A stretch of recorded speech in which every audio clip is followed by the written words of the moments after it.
యువత మధ్యతరగతి వారి ఆలోచన విధానం మారుతోంది. దేని మీద పెట్టుబడి పెడితే రిటర్న్స్ వస్తాయి, ఎందులో ఇన్వెస్ట్మెంట్ చేస్తే నష్టాలు రావు, అందులోనూ భూమి బెస్టా లేదంటే బంగారం సిల్వర్ను నమ్ముకుంటే మంచిదా అని లెక్కలు వేసుకుంటున్నారు. సంపాదించుకున్న సొమ్మును నష్టపోకుండా జాగ్రత్తలు తీసుకుంటున్నారు.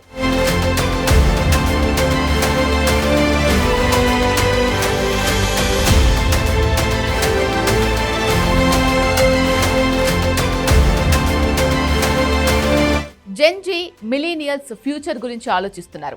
సంపాదించిన డబ్బును దుర్వినియోగం చేయడం లేదు, జాగ్రత్తగా దాచుకుంటున్నారు. జీవితంలో ఎలాంటి ఇబ్బందులు రాకుండా ఉండడానికి కేర్ తీసుకుంటున్నారు. ముఖ్యంగా పెట్టుబడులపై ఇంట్రెస్ట్ చూపిస్తున్నారు. 1980 తర్వాత పుట్టిన వారంతా ఇన్వెస్ట్మెంట్ ఫస్ట్, జల్సాలు నెక్స్ట్ అంటున్నారు. ఉద్యోగాలు వ్యాపారాలు చేస్తూనే పెట్టుబడులు పెట్టేందుకు ఆసక్తి చూపుతున్నారు. అందులో ఎలా పడితే అలా డబ్బును ఇన్వెస్ట్ చేయడం లేదు, ఒకటికి 2 సార్లు ఆలోచించుకుంటున్నారు. నిపుణుల అభిప్రాయాలు తెలుసుకుంటున్నారు. ఆ తర్వాత నిర్ణయం తీసుకుంటున్నారు. 62% మంది Gen Z millennials stocks, mutual funds కంటే బంగారాన్ని నమ్ముకుంటున్నారు. పసిడినే అత్యంత సురక్షిత పెట్టుబడి మార్గంగా భావిస్తున్నారు. కుటుంబ పెట్టుబడి నిర్ణయాలతో సంబంధం లేకుండా పసిడి కొనుగోలుకు ఆసక్తి చూపిస్తున్నట్లు స్మిటల్ పల్స్ AI వెల్లడించింది. దేశవ్యాప్తంగా 5,000 మంది యువత నుంచి సేకరించిన అభిప్రాయాల్లో కీలక అంశాలు వెలుగులోకి వచ్చాయి.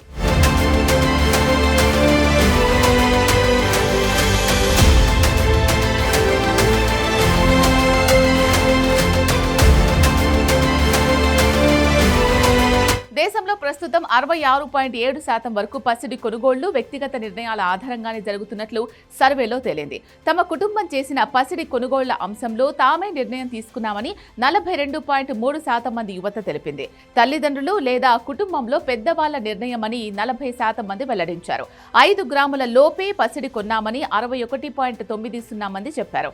2 గ్రాముల లోపు కొనుగోలు చేసిన వాళ్లు 27.5% మంది ఉండగా 2 నుంచి 5 గ్రాముల మధ్య కొనుగోలు చేసిన వాళ్ళు 34.4% మంది ఉన్నారు. బ్యాంకులో 25,000 రూపాయలుంటే పసిడి కొంటామని 61.9% మంది కుండబద్దలు కొడుతున్నారు. దీంతో పోలిస్తే మ్యూచువల్ ఫండ్స్ 16.6%, డిపాజిట్లు 13%, షేర్లు 6.6%, క్రిప్టో 1.9% వైపు ఆసక్తి చూపిన వారి సంఖ్య చాలా తక్కువగా ఉన్నట్లు సర్వేలో తేలింది. ఆన్లైన్లో షాపింగ్ చేసే యువత మిలీనియల్స్ బంగారం విషయంలో మాత్రం అందుకు దూరంగా ఉంటోంది. దిగ్గజ ఆభరణాల సంస్థల్లో కొనుగోళ్లకు 38.3% మంది ప్రాధాన్యం ఇస్తున్నారు. స్థానిక విక్రయశాలలపై 34.7% మంది మొగ్గు చూపారు. 5.2% మంది మాత్రమే ఆన్లైన్లో కొనుగోళ్లు జరుపుతున్నారు.